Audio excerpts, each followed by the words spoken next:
Hello guys, welcome you all. This is the channel A Day with MK. So in the video தொட்டபெட்ட vlog ஓட continued part 2 wordsல ஊட்டி போர்டோஸ் போயிட்டு இருந்தபோதே வந்து பாத்தீங்கன்னா ஒரு tea factory benchmark அப்படின்னு tea and chocolate factory ஊட்டியில் இந்த மாதிரி நிறைய ஃபேக்டரிஸ் இருக்கு. பட் நான் வந்து தோட்டப்பேட்டால இருந்து ஊட்டி வரும்போது இந்த ஃபேக்டரி தான் பார்த்தேன். இது வரைக்கும் எவ்வளவோ தடவை ஊட்டி வந்திருக்கோம், பட் இந்த மாதிரி ஒரு ஃபேக்டரியை விசிட் பண்ணதில்லை. ஸோ ஒன்ஸ் விசிட் பண்ணி பார்ப்போமே அப்படின்னு சொல்லிட்டு வந்திருக்கேன். ஸோ இந்த ஃபேக்ட்ரியோட போகிற வழியை பற்றி சொல்லணும்னு வந்து பார்த்தீங்கன்னா, ஒரு பெரிய ஒரு மலையில் ஒரு குட்டி ஹில்லை அப்படியே ஃபேக்ட்ரியாக மாற்றி வச்சுருக்காங்க அப்படின்னே சொல்லலாம். கிட்டத்தட்ட ஒரு 3 or 4 ஃப்ளோர்ஸ் வந்து மேலே ஏறினேன். காரே வந்துட்டு கொஞ்சம் திணறி தான் போச்சு.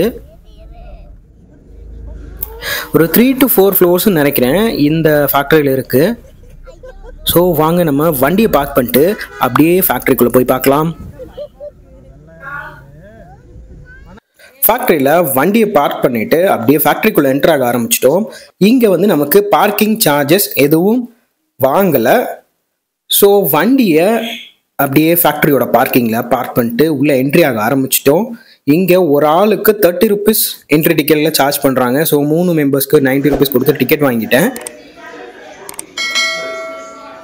டிக்கெட் வாங்கிட்டு அப்படியே உள்ளே போனதுக்கப்புறம் பார்த்தீங்கன்னா ஒரு பெரிய ஹாலில் கிளாஸ் போட்டு ஃபுல்லாக க்ளோஸ் பண்ணி உள்ளுக்குள்ளே நிறைய மிஷின்ஸ் வச்சுருந்தாங்க.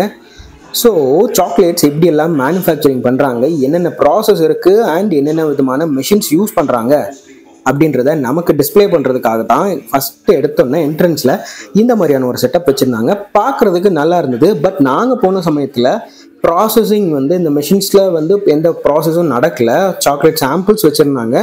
எந்தெந்த மாதிரியான ப்ராசஸிங் நடக்கும் அப்படின்றத பக்கத்துலேயே ஒரு எல்இடி டிவி வச்சு அதில் இங்கிலீஷில் கம்யூனிகேட் பண்ணிகிட்டு இருந்தாங்க. என்ன மெஷின்ஸ் அந்த மெஷினுக்குள்ளே போட்டால் சாக்லேட்டோட அவுட்புட் எப்படி இருக்கும் அண்ட் ஃபைனல் ஸ்டேஜ் எப்படி இருக்கும் அப்படின்ற மாதிரி எப்படியெல்லாம் வந்துட்டு அதை டை கட் பண்ணுறாங்க. ஸோ அதெல்லாம் பார்த்தீங்கன்னா இப்படி விஷுவலாக தான் ஓடிட்டு இருந்தது. லைவாக வந்து சாக்லேட் மேனுஃபேக்சரிங்கை லைவாக பார்க்க முடியல. மேபி அப்போ ஸ்டாக்ஸ் நிறையா இருந்ததுனாலையா இல்லை லீவ் டைம்னாலையா என்னன்னு தெரியல. மெஷின்ஸ் எதுவும் ரன் ஆகலை. பட் ஜஸ்ட் வந்துட்டு நாங்கள் அந்த கண்ணாடிக்கு வெளியே நின்று பார்க்க மட்டும் செஞ்சோம். அண்ட் நம்ம கொடுத்த அந்த 30 rupee பர் ஹெட் என்ட்ரிக்கு வெளியில் வரும்போது வந்து பார்த்தீங்கன்னா ஒரு டிக்கெட்டுக்கு, அதாவது ஒரு 30 rupeesக்கு ஒரு சாக்லேட், ஒரு 8 pieces இருக்கக்கூடிய ஒரு சாக்லேட் அந்த மாதிரி கொடுத்தாங்க. எங்களுக்கு 3 செட் ஆஃப் சாக்லேட்ஸ் கொடுத்தாங்க. So taste wise chocolates super. இங்கேருந்து அப்படியே ஃபஸ்ட் ஃப்ளோர் வந்தோம்னா டீ மேனுஃபேக்சரிங் எப்படி பண்ணுறாங்கன்றத டிஸ்பிளே பண்ணியிருந்தாங்க. ஸோ வந்து பார்த்தீங்கன்னா டீ லீவ்ஸை வந்து அப்படியே வந்து ட்ரையிங்காக போட்டிருக்காங்க. இதெல்லாம் நான் வந்து நம்மளே வந்து கையில் தொட்டு எடுத்து பார்த்தோம்.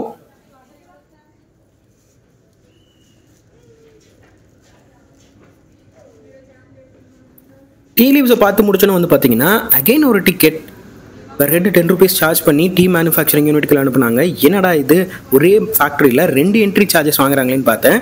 பட் ஃபஸ்ட்டு என்ட்ரிக்கு நமக்கு சாக்லேட் கொடுத்துட்டாங்க. ஸோ என்னோட கெஸ் என்னவாக இருந்ததுன்னா 10 rupee தான் பெர் ஹெட் வாங்கினாங்க. ஸோ மேபி வந்து டீ சாம்பிள்ஸ் தருவாங்கன்னு நினச்சேன். பட் அதே மாதிரி தான் நடந்துச்சு. எண்ட் ஆஃப் த ஃப்ளவரில் வந்து பார்த்தீங்கன்னா ஒரு 5 ஃப்ளேவரான டீ வச்சுருந்தாங்க.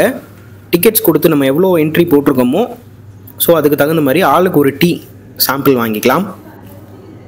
டீ மேனுஃபேக்சரிங் யூனிட்டில் வரும்போது வந்து பார்த்தீங்கன்னா கிட்டத்தட்ட ஒரு 2 ஃப்ளோர் இருக்கும். பெரிய பெரிய மெஷின்ஸாக வச்சு ஒரு 2 ஃப்ளோர் அளவில் மேனுஃபேக்சரிங் பண்ணிகிட்டு இருந்தாங்க. சைட்லேயே வந்து பார்த்தீங்கன்னா ஃபஸ்ட்டு உள்ளே போனோன்னா ஹிஸ்ட்ரி ஆஃப் டீ, ஃபஸ்ட்டு யார் டீ கொண்டு வந்தாங்க அப்படின்ற ஹிஸ்ட்ரி போட்டிருந்தாங்க. அண்ட் தென் சைட் வால்ஸ்லேயே வந்து பார்த்தீங்கன்னா இந்த ஃபேக்ட்ரிக்குள்ளே என்னென்ன மெஷின்ஸ் இருக்குது, அதை வந்து எப்படியெல்லாம் ப்ராசஸ் பண்ணி எந்த மாதிரியான விதத்தில் யூஸ் பண்ணி டீ பவுடர் வந்துட்டு ப்ராசஸ் பண்ணுறாங்க அப்படின்ற டீட்டெயிலும் போட்டிருந்தாங்க.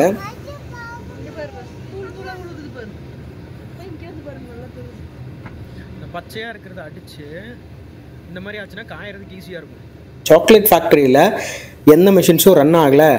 என்னடா இதுன்னு ஒரு டிசப்பாயிண்டடாக வரும்போது தான் வந்து பார்த்தீங்கன்னா இங்கே டீ மேனுஃபேக்சரிங் ப்ராசஸ் நடந்துட்டு இருந்தது. ஸோ பார்க்கும்போது கொஞ்சம் நல்லா இருந்தது. சேம் இந்த ஃப்ளோர்லேயும் வந்து பார்த்தீங்கன்னா அதே இங்கிலீஷ் வாய்ஸில் எந்தெந்த ஸ்டெப்ஸில் டீ மேனுஃபேக்சரிங் ஆகுது அப்படின்றத கம்யூனிகேட் பண்ணிட்டு இருந்தாங்க.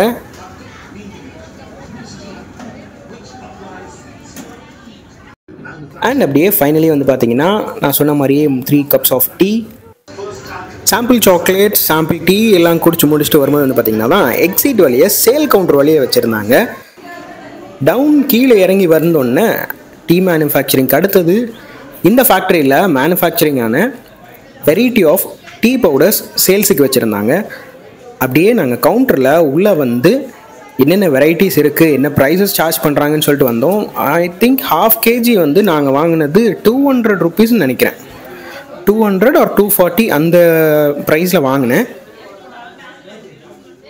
ஸோ இதே மாதிரி வந்து பார்த்திங்கன்னா அடுத்திருந்த 2 ஃப்ளோர்லேயும் சாக்லேட்ஸ், இந்த ஃபேக்ட்ரியில் மேனுஃபேக்சரிங்கான சாக்லேட்ஸ் வச்சுருந்தாங்க. சேம் கவுண்டர் இதே மாதிரி தான் இருந்தது. இங்கே டீ பவுடருக்கு பதிலாக அப்படியே வந்து சாக்லேட்ஸ் வச்சுருந்தாங்க.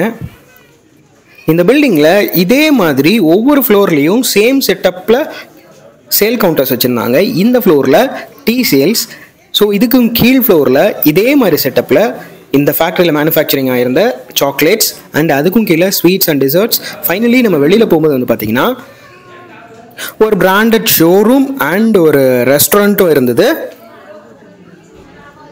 இந்த ஃபேக்ட்ரி, இந்த பெஞ்ச்மார்க் ஃபேக்ட்ரியை நம்ம ஃபுல்லாக விசிட் பண்ணி பார்க்கணும் அப்படின்னா கிட்டத்தட்ட ஒரு 1/2 டேவே ஆகிடும். ஃபைனலி நாங்கள் இந்த ஒரு ஃப்ளோர் மட்டும் விசிட் பண்ணிவிட்டு டீ தூள் மட்டும் வாங்கிட்டு அப்படியே வெளியில் போகலான்னு சொல்லி வந்துட்டோம்.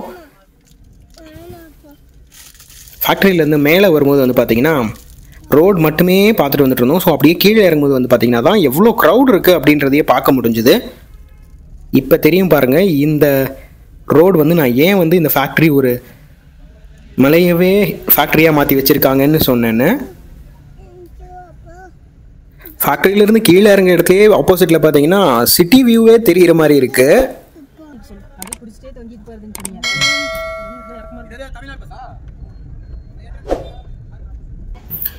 ஊட்டி போட் ஹவுஸ் ஃபைனலி ரீச் ஆயாச்சு. ஊட்டி போட் ஹவுஸ் வந்ததுக்கப்புறமா தான் தெரிஞ்சுது, எவ்வா என்ன ஒரு க்ரௌட்ரா.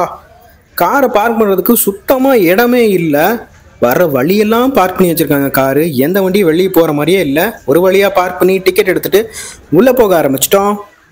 இவ்வளோ நேரமாக வீடியோ எடுத்துகிட்டு இருக்கிறோமே, நம்ம ஒரு ஷாட்டில் கூட வரலையேன்னு என் ஒய்ஃப்ட்ட கொடுத்து நான் என்ட்ரி ஆகிற மாதிரி ஒரு வீடியோ எடுத்து கொடுன்னா ஆதித்தலை தெரிகிற மாதிரியும் பாதித்தலை மறையிற மாதிரியுமே வீடியோ எடுத்து வச்சுருந்தாங்க. சரி ஓகே அப்படின்னு சொல்லிட்டு டிக்கெட்டை என்ட்ரன்ஸில் கொடுத்து உள்ளே போக ஆரம்பித்தோம். அவங்க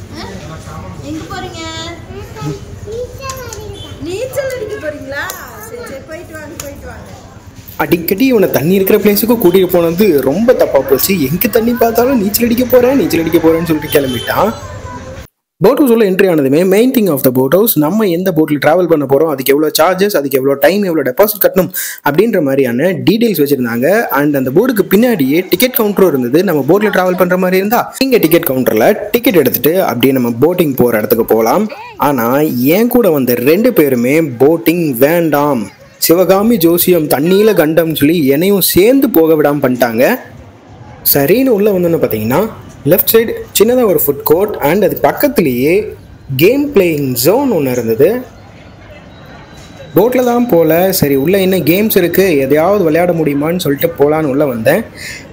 உள்ளே வந்தோடனே எனக்கு கன் ஷூட்டிங் தான் பிடிச்சிருந்தது. ஸோ பக்கத்தில் இருக்கிற நெட் ஜோனில் பசங்களை விளையாட விட்டுட்டு நான் அப்படியே கன் ஷூட் பண்ண போயிட்டேன். ஸோ இங்கே வந்து பார்த்தீங்கன்னா இந்த 3 பால் இருக்கு இல்லையா, இந்த 3 பாலையும் நம்ம 10 ஷாட்ஸில் இதே மாதிரி நம்ம 10 பால் விழுக வச்சோம்னா 5000 கேஷ் ப்ரைஸாக கொடுப்பாங்க. சைட்லேயே பார்த்தீங்கன்னா போர்டு இருக்குது. அந்த போர்டில் எவ்வளோ ஷூட்டுக்கு எவ்வளோ கேஷ் ப்ரைஸ் கொடுப்பாங்கன்னு போட்டிருப்பாங்க. ஸோ டோட்டலி 10 ஷாட்ஸ், 10 தடவை இந்த பால்ஸை நம்ம விழுக வைக்கணும். எல்லாமே ஓகே தான், எய்ம் பண்ணுறது எல்லாமே கரெக்டாக தான் இருக்குது. ஆனால் அவங்க போடுற அந்த புல்லட் வெளியே போகும்போது வந்து பார்த்திங்கன்னா நம்ம எய்ம்லேருந்து மிஸ் ஆகி கிராஸாக தான் போகுது. ஸோ அந்த புல்லட் வெளியே வர இடத்துல இவங்க ஏதோ கன்னில் ஒரு ட்விஸ்ட் பண்ணி வச்சுருக்காங்க. அப்படி இருந்தும் நான் இப்போதைக்கு ஒரு 2 பால் விழுக வச்சேன். இதே கேம் நிறைய இடங்களில் பலூன் ஷூட்டிங் பண்ணுவோம். ஸோ அங்கெல்லாம் பண்ணும்போது வந்து பார்த்திங்கன்னா கரெக்டாக எய்ம் பண்ண இடத்துல ஷாட் விழுகும். இங்கே வந்து இந்த புல்லட் வெளியே போகிற இடத்துல இவங்க வந்து பெண்ட் பண்ணி வச்சுருக்காங்களா என்னன்னு தெரில. ஆனால் எய்மிங் கரெக்டாக இருக்குது, கன் வெளியே போகும்போது மிஸ் ஆகுது. இது போக இந்த கேம் ஜோனில் பாருங்கள் எலக்ட்ரிக் ட்ரெயின், அப்படியே வந்து சேரில் உட்காந்து எல்இடி ஸ்க்ரீனில் ஓட்டுற மாதிரி car race, bike race and இன்னும் சின்ன சின்ன எலக்ட்ரானிக் கேம்ஸ் எல்லாம் வச்சுருந்தாங்க. போட் ஹவுஸ்க்கு ஆப்போசிட்டில் லேக் வியூ போட்டிங் போகக்கூடிய பாயிண்ட்டை பார்க்குற மாதிரியான லேக் வியூ இருந்துச்சு. நம்ம நின்றுட்டு இருக்க பக்கம் வந்து பார்த்தீங்கன்னா பெட்லிங் போட் சைட். இங்கேருந்து வந்து பார்க்கும்போது லேக்கோட பாதி வியூ சூப்பராக கவர் ஆச்சு. ஸோ அப்படியே இந்த வியூவை அழகாக பார்த்துட்டே இந்த வீடியோவை நான் இங்கே இடத்தோட கம்ப்ளீட் பண்ணுறேன். நெக்ஸ்ட் டைம் கண்டிப்பாக இந்த போட்டில் போகும்போது போட் ரைட் எப்படி இருக்குது அப்படின்ற வீடியோவை அப்லோட் பண்ணுறேன். மறக்காமல் நம்ம சேனலை சப்ஸ்கிரைப் பண்ணிடுங்க. Until then, bye from MK.